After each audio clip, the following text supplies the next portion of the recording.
목요일, 금요일 여러분의 큐티를 도와주는 해설 가이드입니다. 오늘 여러분과 함께 읽고 나눌 말씀은 사사기 1장 8절에서 21절 말씀이 되겠고요. 제목은 악사의 믿음입니다.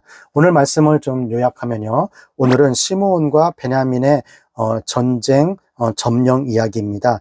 여호수아가 죽은 후에 각 지파는 자신의 땅을 정복하기 위해서 전쟁을 치르죠. 그리고 남쪽 지역의 지파인 유다, 시므온, 베냐민 지파의 전쟁을 정리하고 있습니다. 운니엘이 드빌이라는 지역을 점령했고요. 갈렙은 운니엘을 사위로 삼습니다. 운니엘과 악사는 네개로 사면해서 갈렙에게 샘물을 구합니다. 그리고 철병거가 있는 골짜기의 주민들을 쫓지 못한 유다의 내용이 있고요. 베냐민도 여부스 족속을 쫓아내지 못하는 내용이 오늘 거론되고 있습니다. 8절에서 10절 말씀을 읽도록 하겠습니다.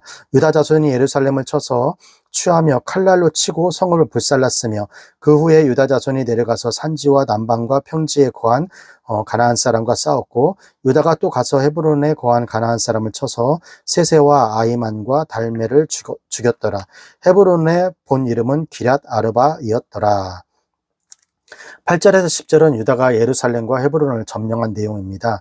유다 지파는 예루살렘까지 진격하여 점령하고 칼로 치고 성읍을 불살라버렸어요. 그들이 할 수 있는 최선의 전쟁을 치루었던 것이죠. 그러나 이것은 아마 일시적인 정복, 땅을 차지한 거였던 것 같아요. 원래 예루살렘은 베냐민 지파의 땅으로 21절에서 다시 침략하지만 이때도 완전히 정복하지는 못하고 있습니다. 그런데 유다는 땅의 정복에서 성공적인 모델이기도 합니다. 유다는 예루살렘도 정복했을 뿐 아니라 남방과 평지에 사는 가나안 사람과도 싸움을 했습니다. 여기서 알 수 있는 것은 전쟁은 군사력이 아니라 어떤 전술적인 문제가 아니라 오로지 하나님을 신뢰하는 것에 달려 있다는 것을 잘 알 수 있습니다. 11절에서 16절. 거기서 나아가서 드빌의 거민들을 쳤으니 드빌의 본 이름은 기럇세벨이라.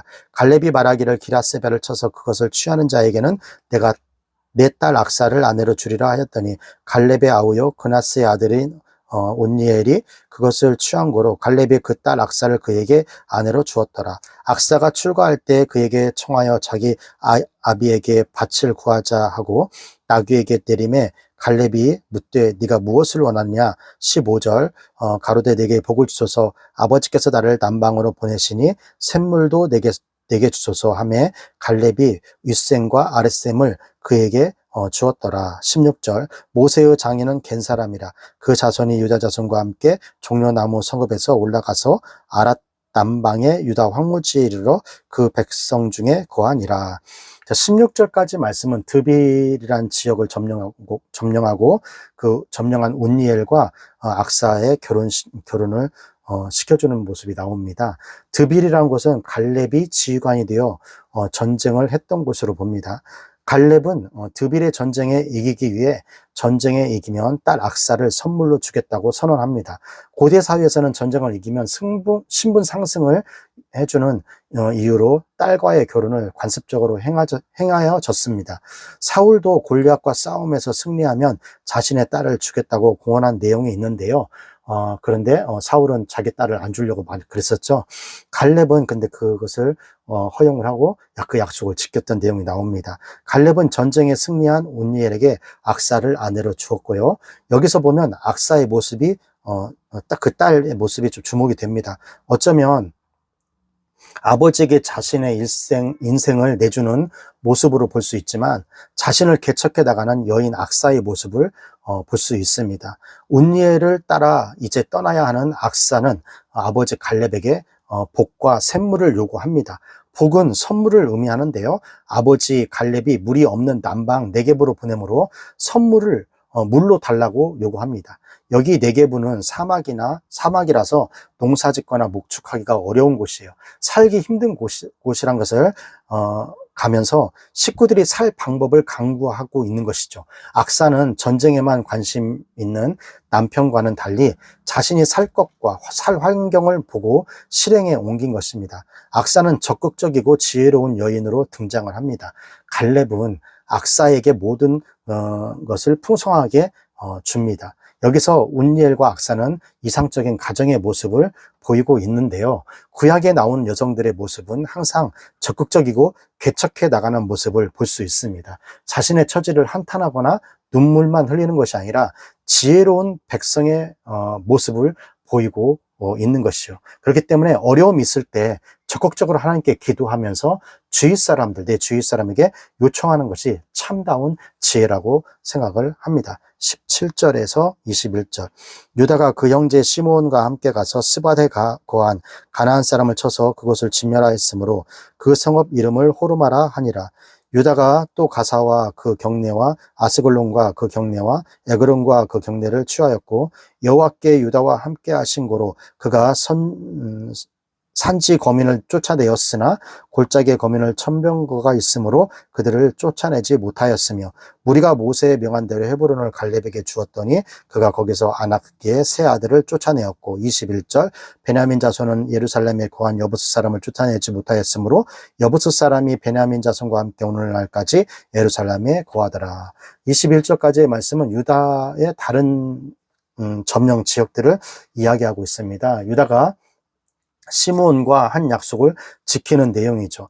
유다가 시므온과 함께 스밧에 거한 가나안 사람들을 치고 점령을 합니다. 이들이 가나안 사람을 치라고 한 하나님의 명령을 충실히 이행하고 있는 것이죠.